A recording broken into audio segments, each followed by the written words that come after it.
करनपुर नाम का गांव बहुत ही ज्यादा प्रसिद्ध हुआ करता था। वह अपने समय में बहुत से ऐसे खुशियों को बटोर रखा था जो बाकी देशों और राज्यों में नहीं था, और वहां के राजा भी बहुत खुश रहा करते थे। तो चलिए चलते हैं करनपुर के उस छोटे से गांव में। मोहन अपनी पत्नी से, मीरा देखो आज मौसम बहुत अच्छा है, बकरियों को चराने ले जाता हूँ। हाँ वो तो ठीक है, पर आप तो बोल रहे थे कि गांव में बकरी चराने लायक अब जगह ही खत्म हो गई है। हाँ मीरा, इसलिए मैं बकरियों को जंगल ले जाना चाहता हूँ ताकि बकरियों को भर पेट चारा मिले और वो घर आकर अच्छा दूध दे। ये क्या, आपने सुना नहीं है? पिछले महीने ही गांव में जंगल में एक शेर आया था, वो आपको नुकसान पहुंचा सकते हैं, कृपया ना जाइए। चिंता मत करो मीरा, ये पुरानी बात है और बकरियों को चारा दिलाने के लिए ये तो करना ही पड़ेगा। अच्छा चलो मैं चलता हूँ।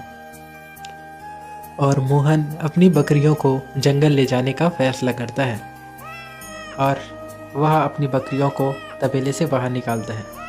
वह अपनी बकरियों को घर लाते समय और जंगल से लाते समय गिनती करना कभी नहीं भूलता। उसका एक छोटा सा बछड़ा बहुत ही ज़्यादा शरारती था। टर चा चा टर चा हुर्र चा टर। ओहो, जंगल में तो बहुत चारा है, बकरियां अच्छे से चर सकती है इसे और घर जाकर अच्छी दूध भी देगी। मुझे लगता है मुझे इस बकरियों को यहाँ रोज लाना चाहिए ताकि इनका पेट भी भर सके।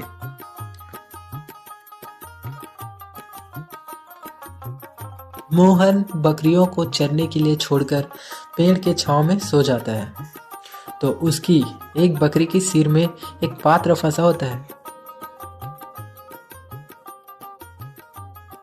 अरे ये बकरी के सिर में ये पात्र कैसे फंस गया?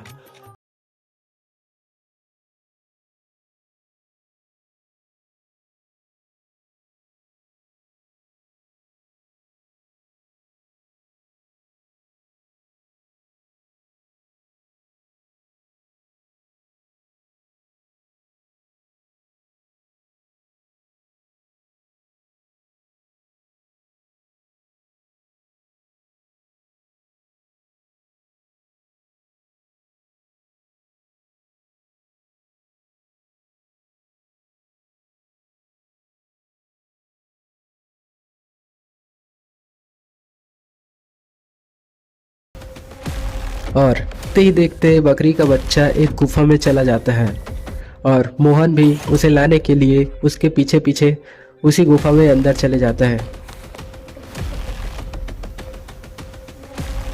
बहुत ही स्पीड में होने के कारण बकरी का बच्चा एक चट्टान से टकराकर बेहोश हो जाता है।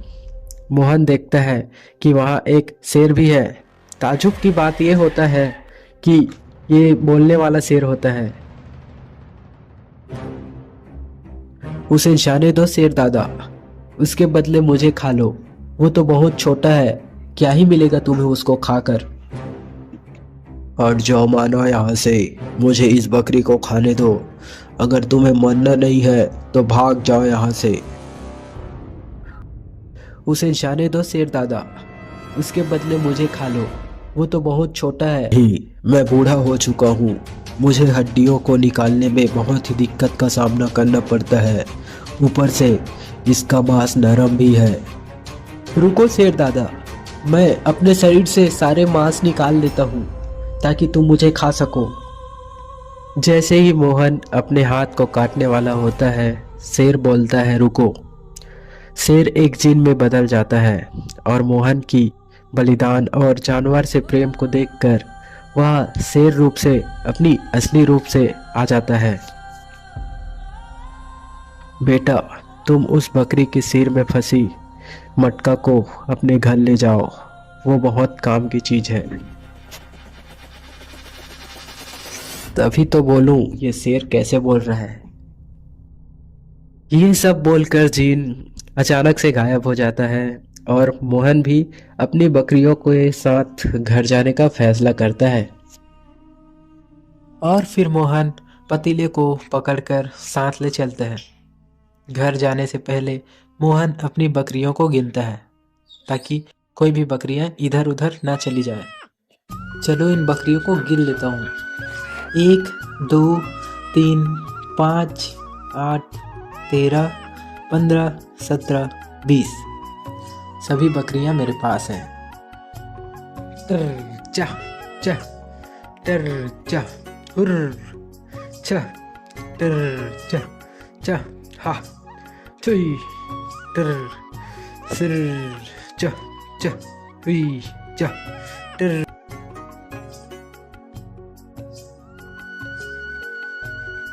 आपने इस पतीले को लाकर बहुत ही अच्छा किया। हमारे चावल को रखने के लिए घर में कोई जगह नहीं था। मैं इस चावल को इस पतीले में रखूंगी। एक पतीला, वो भी पानी का। इसे घर में रख दो, कोई काम आएगा।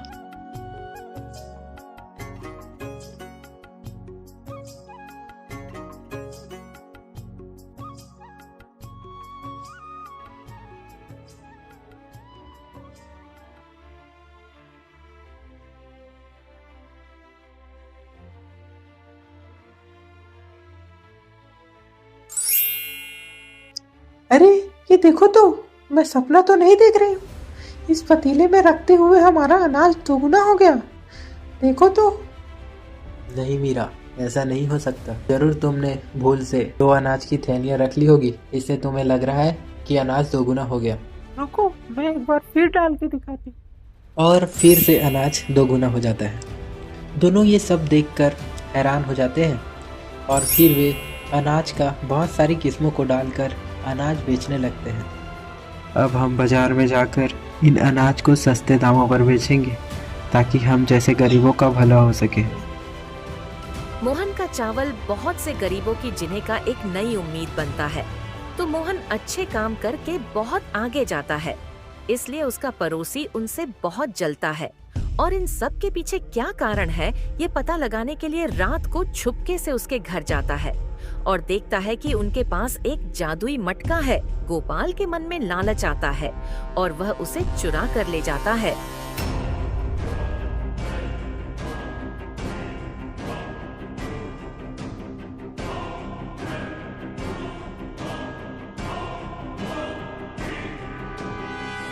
कहाँ हो सुमित्रा? जल्दी आओ। मेरे हाथ आज जादुई सोने का मटका लग गया है, जिसमें जो भी डालो सब दोगुना हो जाता है। घर में जितने सोने जेवरात है सब इसमें डालो, अब हम अमीर होने वाले हैं। गोपाल के ऐसा कहते ही सुमित्रा घर के सारे सोने और जेवरात उस जादुई मटके में डाल देती है और फिर जादुई मटके से एक शानदार चमक निकलती है। पर जब देखते हैं तो सारा सोना नष्ट हो जाता है और ये सब देखकर गोपाल को बहुत पछतावा होता है।